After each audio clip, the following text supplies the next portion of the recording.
Johannesburg, AFP. The White House on Friday said Donald Trump was open to the idea of visiting Moscow after Vladimir Putin revealed he had invited the U.S. president and was also ready to travel to Washington for a delayed summit next year. After a summit in Helsinki between the two leaders last week sparked a political crisis in the U.S., Putin said they had planned to meet on the sidelines of yet another summit in Argentina later this year and possibly at other venues. Speaking in Johannesburg on Friday, Putin told reporters, "I am ready to go to Washington," adding that he had also invited Trump to visit Moscow. Get the Times of Israel's daily edition by email and never miss our top stories. Free sign-up. Trump has a desire to conduct meetings in the future and I am ready, Putin said following a summit of the leaders of the BRICS group, Brazil, Russia, India, China and South Africa. He stressed, however, that conditions should be in place for such events to go ahead.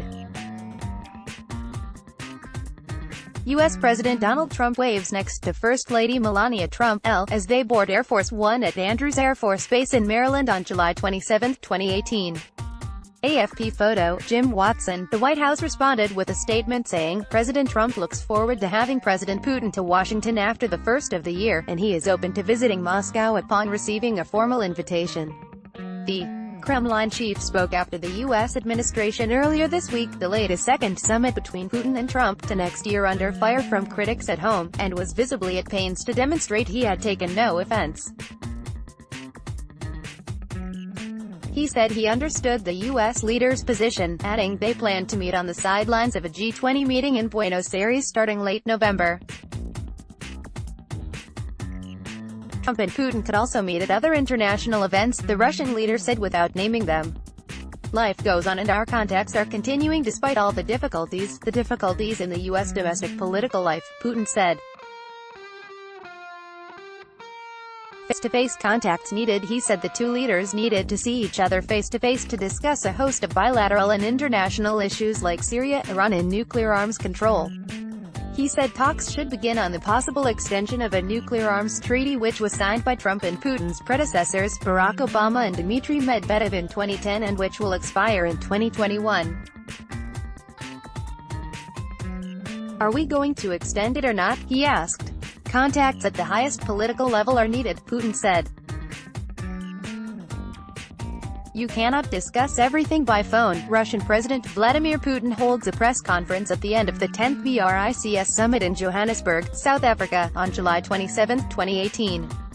AFP photo, Sputnik, Alexei Nikolsky. The summit between the U.S. and Russian leaders in the Finnish capital this month unleashed political turmoil in Washington, with some critics accusing the U.S. president of betraying America's interests. Trump faced particularly intense criticism after the news conference, during which he appeared to support Putin's extremely strong and powerful denial of subverting the 2016 U.S. presidential election. Disputes damage dollar. In South Africa, Putin also said political disputes were damaging the dollar as a reserve currency, speaking shortly after Moscow exited the list of the biggest foreign holders of U.S. government debt.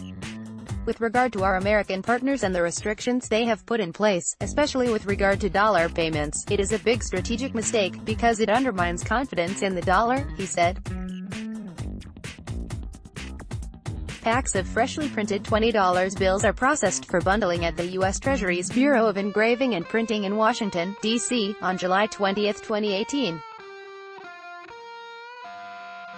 AFP photo, Ivo Humbach. U.S. Treasury Department data released this month showed Moscow held $14.9 billion worth of Treasury notes in May, well below the $48.7 billion held by Russia in April. Putin said Russia was not abandoning the dollar altogether but must minimize risks.